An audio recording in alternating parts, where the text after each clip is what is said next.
Salam permulaan baru, salam sehat seutuhnya. Topik minggu ke-31, mencegah pelecehan seksual pada anak. Saya selalu mengatakan salam permulaan baru dari Yesaya 43 ayat 19. Lihat, aku hendak membuat sesuatu yang baru, yang sekarang sudah tumbuh. Belumkah kamu mengetahuinya? Pastikan setiap kita orang tua murid mengetahui bahwa ada sesuatu yang terus sedang terjadi di tengah-tengah kita. Keterlibatan setiap orang tua dalam mendidik anak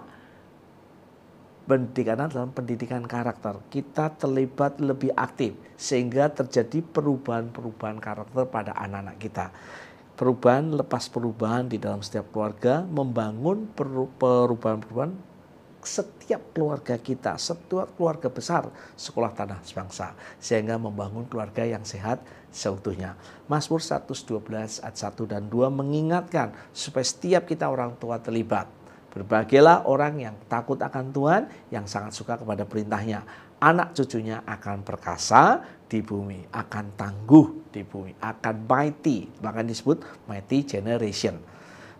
Mencegah pelecehan seksual pada anak-anak itu rentan menjadi korban pelecehan seksual.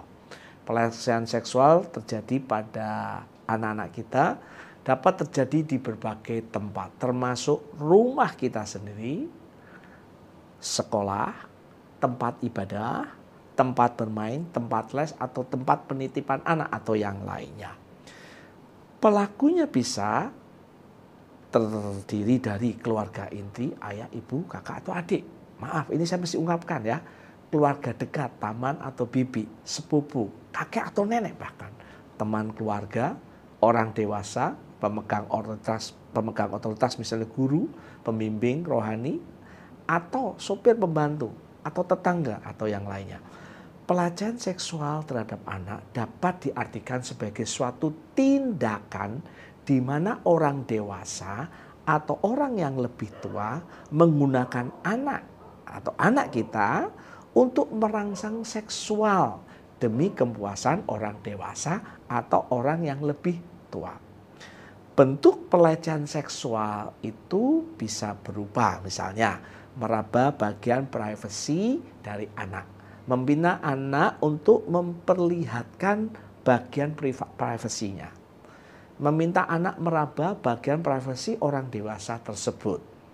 Pelecehan seksual terhadap anak dapat menimbulkan dampak secara psikologi, secara emosi, fisik maupun sosial, ya. Baik dalam jangka waktu pendek ataupun jangka panjang sampai anak itu dewasa.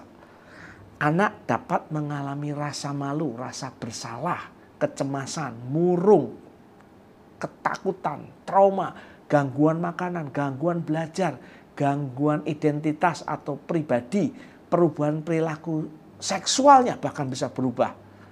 Bahkan masalah perilaku orang itu juga berubah, seperti penyalahgunaan obat-obat terlarang dan perilaku menyakiti diri sendiri atau cutting atau yang lainnya. Bisa depresi, bahkan bunuh diri. Belum lagi dampak secara fisik.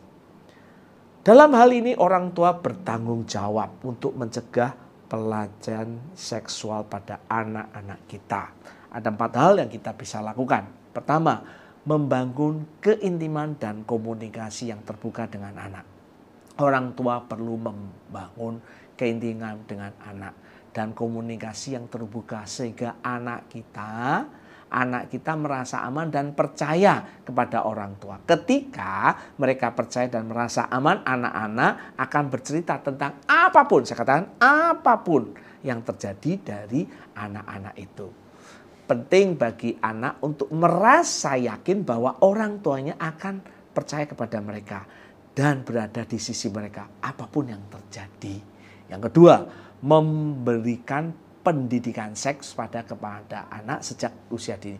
Orang tua bertanggung jawab memberikan pendidikan seks kepada anak-anak sejak usia dini agar mereka memahami dan dapat melindungi diri mereka.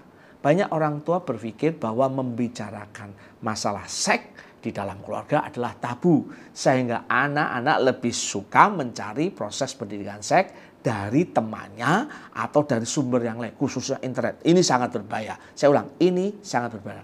Ceritakan hal privasi, kemaluan, pantat, mulut, dada, dan lain-lain. Kita mesti memberikan proses ini pada mereka. Kita sebagai orang tua. Cara mempertahankan diri, lari, atau minta tolong. Ketiga, mengenali orang dewasa yang berpengaruh dalam kehidupan anak kita, khususnya di luar keluarga inti, paman dan bibi. Mereka sudah kenal. Orang tua harus mengenali orang-orang dewasa keluarga yang banyak berinteraksi dengan anak kita, seperti pengasuh, supir, ya, guru les, guru sekolah, pelatih olahraganya, ya, kakak pembina di gereja dan lain-lainnya. Orang tua perlu memastikan bahwa orang-orang dewasa yang berpengaruh ini dapat dipercaya, bahkan melindungi anak kita dari pelecehan seksual. Keempat, mewaspadai jika ada perubahan yang tidak wajar pada diri anak. Kita mesti lihat, tidak semua anak berani menceritakan pengalaman pada orang tua ketika mereka mengalami pelecehan seksual. Orang tua perlu memperhatikan perubahan-perubahan yang tidak wajar dan tiba-tiba pada diri anak, yang mungkin saja merupakan akibat pelecehan seksual itu. Misalnya tidak nafsu makan, menjadi murung, mengurung diri, ketakutan, mengeluh sakit pada bagian-bagian privasinya, menurunnya konsentrasi belajar, dan yang lainnya. Hal yang terakhir yang saya ingin sampaikan kepada orang tua, bagaimana jika terjadi pelecehan seksual? Kita harus menerima, dengarkan dengan penuh empati. Kita tidak perlu menyalahkan anak kita atas peristiwa itu. Perlu penerimaan, hindari koreksi pada saat kritis ini. Bila perlu, melibatkan tim ahli, psikolog, konselor, atau psikiatris. Jika proses ini melibatkan proses hukum, berkoordinasi dengan pihak-pihak yang tepat. Dan keamanan pemulihan anak kita menjadi prioritas. Saya percaya ketika kita sebagai orang tua yang bertanggung jawab, kita mencegah pelecehan seksual pada anak-anak kita. Tuhan Yesus memberkati.